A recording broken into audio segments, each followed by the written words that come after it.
Good afternoon. This is me, Mr. Finch, and this is Miss Doust, and together we're the Year 4 teachers. So forgive us, this is the first time we've used Google Meets to present, and we're struggling with it a little bit, but we think it's going to be all right. Bear with us, and we're going to try and just talk you through some of what's going on in the next few weeks and through the year. We're going to try presenting.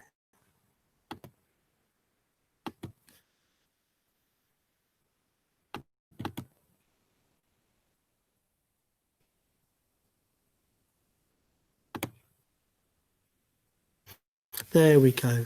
Hope that you can see those slides coming up, and then we'll just talk you through that. Sweaty, that's not the first one. That's going to be... What? I think it is. Oh, that's the first one. There we go. Sorry, ladies and gentlemen. So here we go. Yes, Year 4. I'm Mr. Finch. I'm teaching in Blackbird class, and Mrs. Doust is teaching in Lapwing class. Right, so this year we have started a sort of new way to, we've designed the curriculum slightly differently. It's called the Inspire curriculum, and we're hoping to inspire all children in the school through creativity, kindness, and adventure. The big question we'll be looking at this term, so our curriculum will still be based on one sort of main question that all of our subjects will fall under, trying to answer that one big question. And our question this term is it okay to put other people's stuff in museums?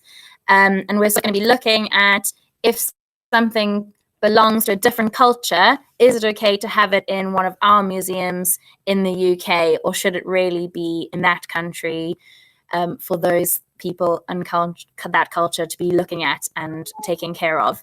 Our core text for this term that we've already had a look at is Escape from Pompeii by Christina Ballett. It's a beautiful book with some lovely illustrations, and it's all about the sort of massive eruption that happened in Pompeii and the sad sort of culmination of that. Yeah. So there's not a lot of change here. We just want to talk about our expectations for behaviour for learning, and we ask the children just 3 things. We're trying to keep it as simple as we can. We ask the children to try to be the best that they can be, to be kind, and to meet the challenge. And we think that that probably covers all the different situations arrive. If you really are trying to be the best you can be, you're keeping the rule to be kind, and you're doing the best you can to meet the challenge, then you're probably doing a good job of your learning. And we hope that's simple enough for all the children to understand. If children do well at that, of course, the main thing we do is we praise them, and we hope that you do, of course, at home. If we're quite pleased with them, we might give them a school token, and that counts towards whole school rewards. We got rid of that sort of teams thing we had last year, and we found it wasn't really all that helpful. So it's now just whole school rewards for great behaviour. If somebody makes me even happier, I'll tell their family. I might phone home or send a postcard, or just tell you at the end of the day. It could be as informal as that. And then if somebody's extra specially fabulous, we'll put them in the Golden Book and give them the Golden Award.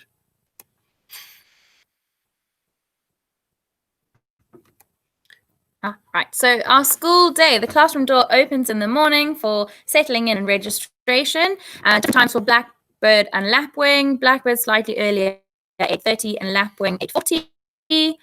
I think Blackbirds end at 3. Yeah, so we finish exactly 3 o'clock, and you finish 10 past 3. So there's a little break, and that's meant to mean we're not too crowded out there. So if everybody's really on time, it's, you know, a lot less congested, a lot less crowded. And I know that's difficult some mornings, but if we can try, that's great. Yes, thank you. The children will come in and sanitize their hands immediately. We have a sanitization station right at the door, and we will remind them they sanitize on entering and leaving the classroom throughout the day. Also, we also have hand washing stations, so for a bit of a deeper clean, not just a sanitize. If needed. We encourage the children, this is exactly what I was saying, through a thorough soapy wash at lunchtime, just before eating and after eating. We also give the tables a wipe down after eating, because we are eating in our classrooms now. After visiting the toilet, obviously to wash your hands a bit deeper. And a lot of reminders, especially now with cold season coming up, to use a tissue. You know, what's it? Bag it, bin it, snatch it, can't remember. Kill it, bin it, is it? Catch it, kill it, bin it. So we talk about that. We talk about that a lot, and washing hands after that. Also, we do ask that you send your child in with a named water bottle, which my class are doing very well, and I'm sure Blackbird's also. There will be some available from the office to buy if you are looking for a Lark Rice one, and we obviously are going to not be sharing cups for drinking. So we have a playtime in the morning. We play from 10:30 till 10:45. They go to a playground zone with their bubble. So that means that the year fours are playing together outside.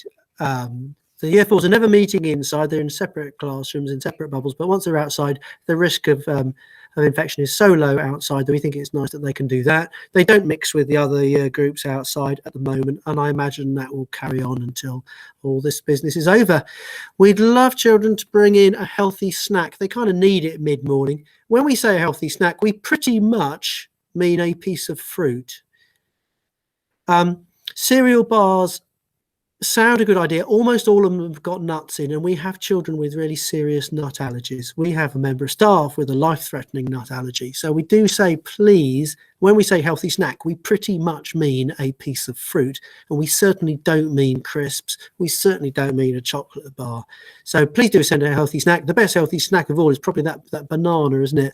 Or maybe an apple or an orange, but we do our best on that one. At the moment, year four are eating lunch in the classrooms. So we're bringing hot school dinners to the classrooms for those children, and the packed lunch children, they eat at their desks, and then we wipe everything over before the lunch. It kind of works okay in my classroom. I don't know how that brings pretty well in ours. We keep it quite nice and neat and clean.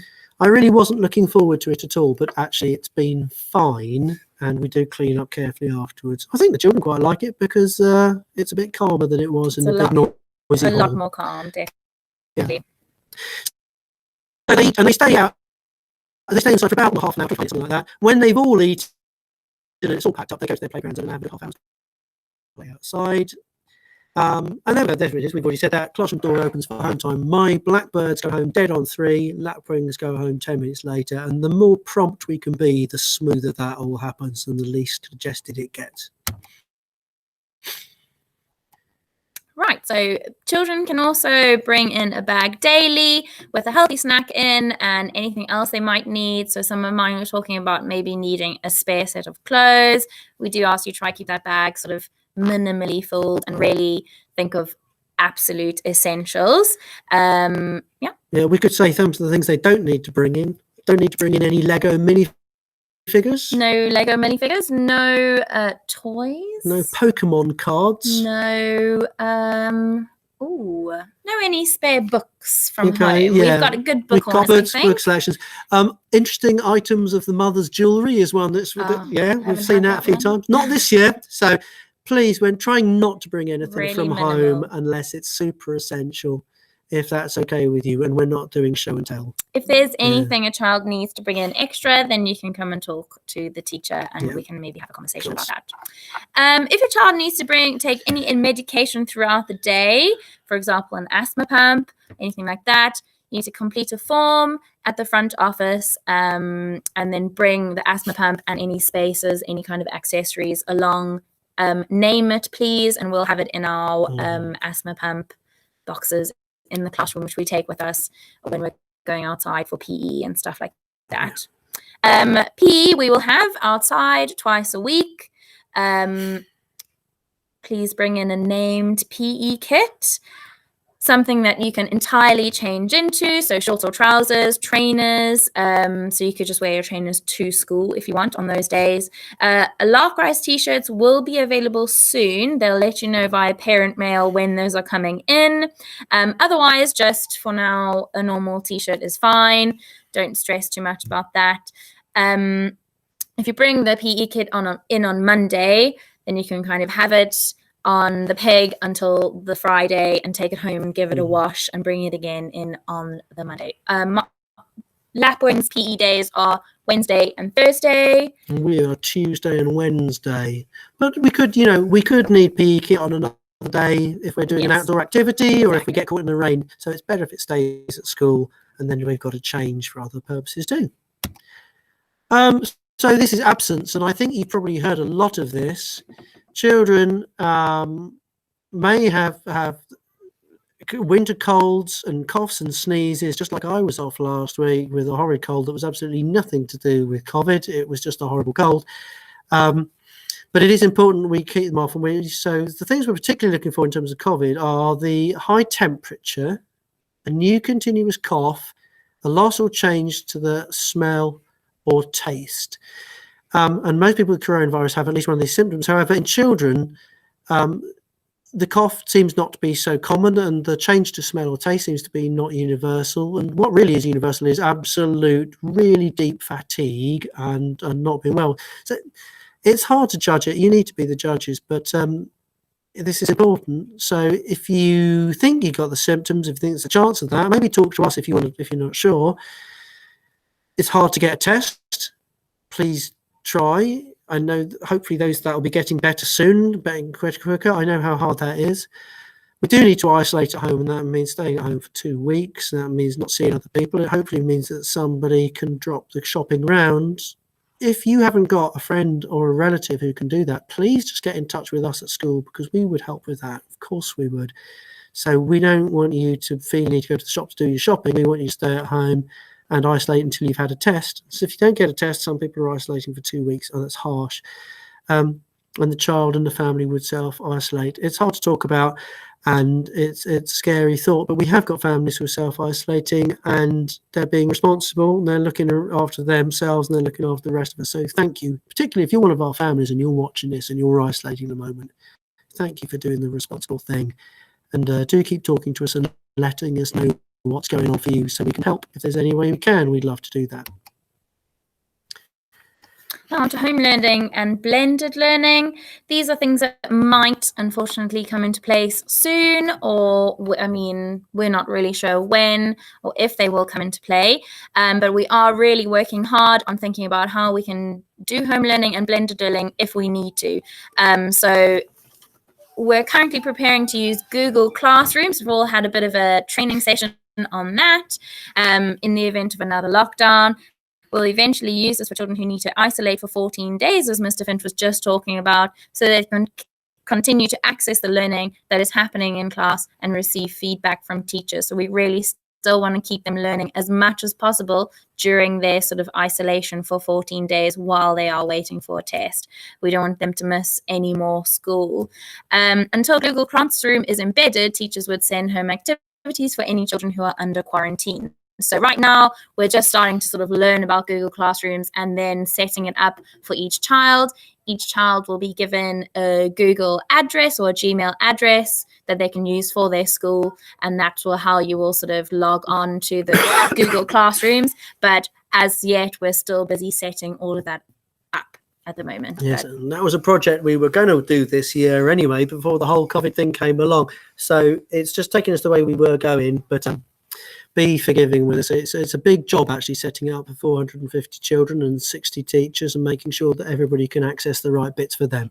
When it comes along, I think it'll be really helpful, particularly to families who've got devices and Wi-Fi, maybe less so for the others. Reading is the most important thing you can do with your child. If you're unsure about homework and you don't know what to do, the most useful thing we can do is read with our children.